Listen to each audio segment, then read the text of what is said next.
Shalom and good afternoon to my wonderful Israel Brief community. I'm Rolene Marks. You guys join me every Monday to Thursday right here for your top stories making headlines in Israel. And as always, the Israel Brief is brought to you by Lay of the Land. And you can check out all of our content, including our exclusive coverage of the 7th of October massacre and the subsequent war on our website at www.layoftheland.online. If you want to write for Lay of the Land, if you want to receive our newsletter, please be in touch with us via our website or even via Facebook. So just a little bit of housekeeping before we get into the headlines. I will be on location next week on Monday. I will be joining Wito for a day. We will be at an airbase. We will also be at one of our projects. And then for the rest of the week, I will be in Jerusalem attending the World Zionist Organization's emergency meetings for Jewish leaders to obviously discuss the rise in anti-Semitism around the world and other issues. So I will be in Jerusalem, and I will try as timelessly as possible to make sure that you guys get your Israel Brief. I also want to mention that one of the headlines coming up today contains very, very sensitive content that might trigger many people, and it is not for sensitive viewers. We will be talking about the ACRI report. This is the Association of Crisis and Rape Centers in Israel. Yesterday, they released their reports on the sexual violence and crimes against humanity committed against Israeli women, men and children. This is the report that's going to the United Nations UN Women. It contains harrowing details, so if you are easily triggered, then please be aware of this. It is day 139 of Israel's war against Hamas, and here are your top stories. 26-year-old Matan El-Maliyah from Ma'ale Adumim was killed earlier today in a terror attack just outside the settlement of Ma'ale Adumim.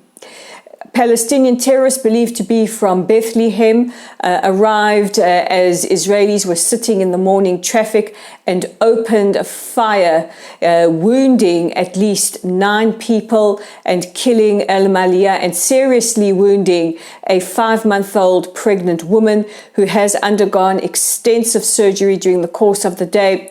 According to medics at Sha'arei Tzedek Hospital who are treating her, it's too early to tell about the fetus, but all of the wounded were taken to Sha'arei Tzedek. The terrorists were neutralized, and one of those who managed to neutralize terrorists was an off-duty reservist who had just come back from Gaza, and we salute him. He is slightly wounded. We wish him a speedy recovery. And Israel police say they recovered automatic weapons and at least 1 grenade. Hamas have said that this is a natural response to the war in Gaza.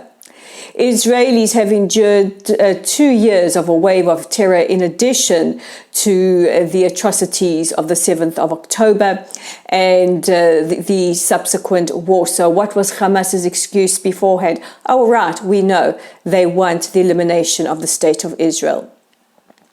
The Association of Crisis and Rape Centers in Israel yesterday released their harrowing 39-page report that contains eyewitness testimony, survivor testimony, some of the testimony from first responders, as well as from forensic pathologists and funeral workers, and those who prepared bodies for burial, of the atrocities, the sexual violence committed against Israeli women, girls, and according to reports, men as well.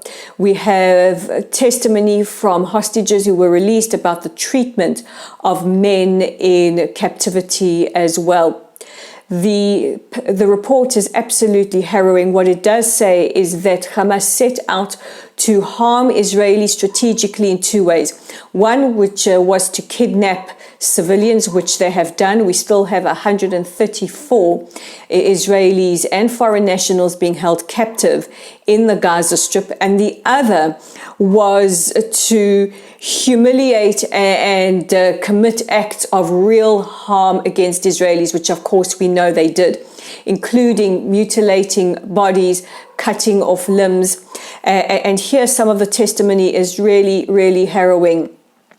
The witnesses, which are overwhelming, and the reason why we have this report is that there can be no more denials, no more deniability. The evidence is overwhelming. In fact, this is the biggest sex crimes case in the history of the State of Israel, and there will still be ongoing investigations for several months. Now, this follows the special envoy from UN Women who visited Israel just several weeks ago with her team and said that in her life she has never seen or heard what she has heard committed against Israelis on the 7th of October. Eyewitnesses describe, and I'm going to try and get through this as best I can, an apocalypse of bodies. They speak about how women and girls were gang raped. Hostages who were released speak about how men are also being sexually violated in captivity. We know that girls are being sexually violated in captivity. Some of them are still in captivity, and we really fear that there is a possibility that a few of them could be pregnant. And time, of course, is running out to take care of those pregnancies. They spoke about how they were mutilated, how they found some of these women tied to trees, their breasts cut off, instruments shoved into their vaginas, including hand grenades, weapons, and more. After I read this report yesterday, I was devastated. And as difficult as it is for me to tell you about it, it is so important that you hear. It is so important that you hear and you continue to bear witness. As you can hear, the neighborhood dog is just as horrified as I am. When you read this, there is a cry that actually comes up from the soul. I don't think whoever did this is human, because any remote human nature was abandoned. They're definitely not animals, because animals respond to instinct. What Hamas and their savages did on the 7th of October defies human comprehension. But it is so important that we bear witness. Also making news today is news coming in from the United States that the survivors of the Nova Festival, amongst them possibly many who were sexually assaulted, have filed a lawsuit against the Associated Press because, thanks to the extraordinary efforts of Honest Reporting, a media watchdog here in Israel, it was found out that a freelance photographer who worked for Associated Press and other news outlets was involved in photographing and recording these crimes against humanity as they happened. This report will now be handed over to UN Women, and we will keep you updated as to what they do with it. The Knesset has endorsed a vote against saying that we will not allow for a two-state solution to be imposed on Israel by international countries. The rationale behind that is that any kind of settlement on two states must be negotiated between Israelis and Palestinians. It cannot be imposed on us. And especially in the wake of the 7th of October, unilaterally recognizing a Palestinian state rewards terrorism. And finally, the White House Special Envoy to the Middle East, Brett McGurk, is in the country at the moment. He will meet with Prime Minister Benjamin Netanyahu and National Security Advisor Tzachi Hanegbi, as well as the War Cabinet, to discuss a possible agreement on the release of hostages.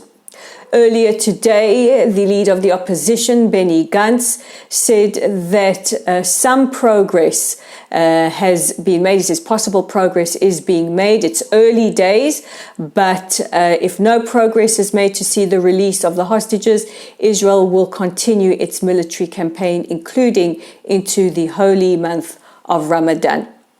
And those are your top stories for today as we head into the weekend. Please don't forget to check out our website at www.layoftheland.online. Our Facebook page is at Lottel's site. Our YouTube channel, as always, is at the Israel Brief, and we're on X at Lay of the Land 5.